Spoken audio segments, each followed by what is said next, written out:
We're FaceTiming Soldier Knows Best on his desktop, theoretically.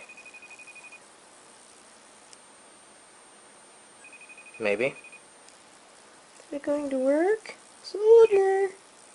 It's connecting. This is going to his desktop. Okay, you're on your Mac now, right?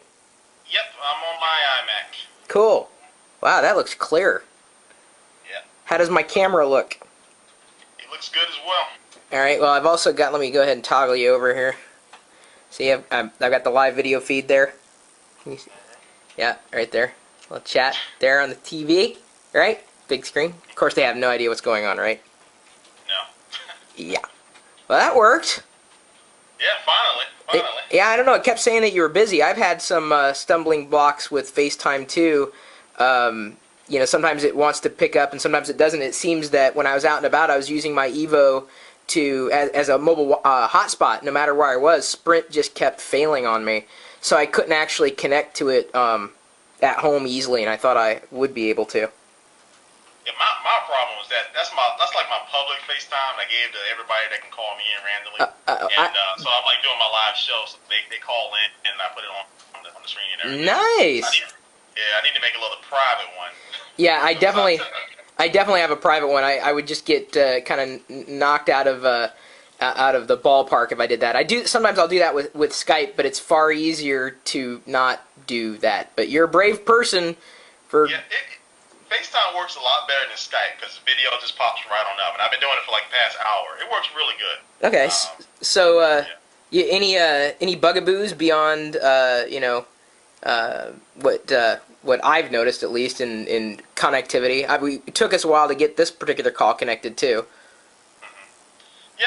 Sometimes it just takes a few more seconds than you think it probably should to after you press the accept button to connect. But other than that, everything's been running pretty smoothly. Yeah, but aren't you afraid, like, leaving FaceTime up now, people are just going to call you all the time? Well, I'll sign out, and it allows you to sign in with different email addresses. Right. No, I've seen that. The only time I use FaceTime is for, Soldier Knows Best. And so I'll just sign out when I'm not using it, because I was using my iPod Touch. I got a little stand. Yeah. I was using. It's crazy. I'm gonna have to get another private one just for cases like this. Well, it may be worth a shot. My only fear in doing it, like anytime I do it live, is there's always one kid who, does something that they shouldn't do, and they kind of ruin it for the rest of them, so I just decided not to do it at all.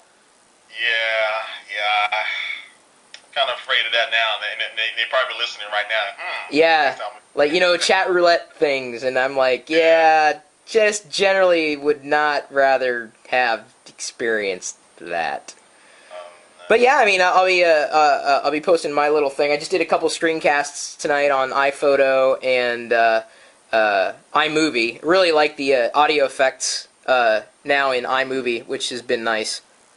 Yeah. I played around with the movie trailer effect, that little thing. And It's very simple, very easy, and it's one of those things that Apple just made it just something you're not thinking about, but it just put it in there and it works, and it's pretty awesome. So overall, what did you think about today's announcements from Apple with macOS 10.7 Lion to the MacBook Air to iLife 11?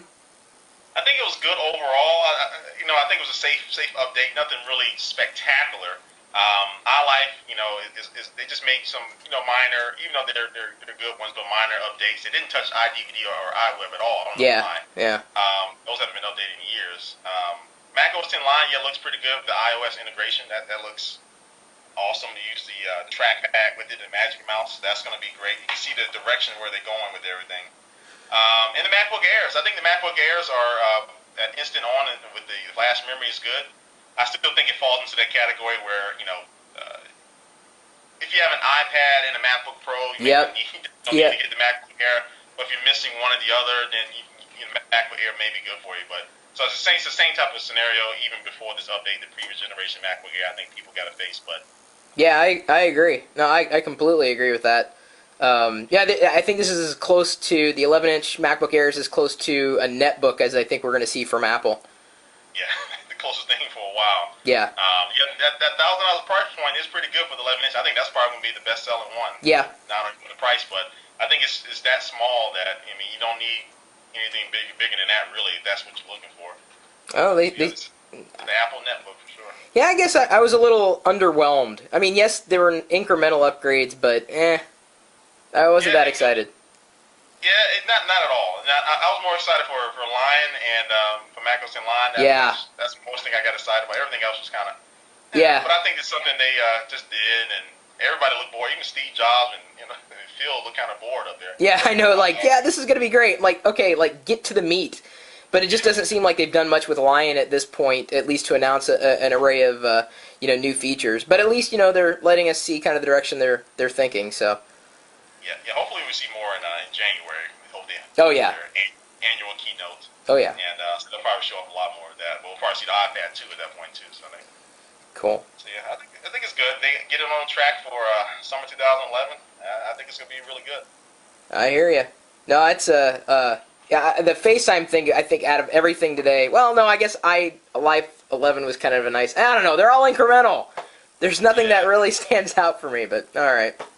Yeah, that I like. The one thing that it's $50, it's more than the snow leopard upgrade. Right. And that was one of the things. But I talked to a kid today, and he's a pretty smart kid in FaceTime. He was like, well, more than likely Apple's going to be selling, each individual one in the App Store, in the Mac App Store, for $10 each. Ah, true.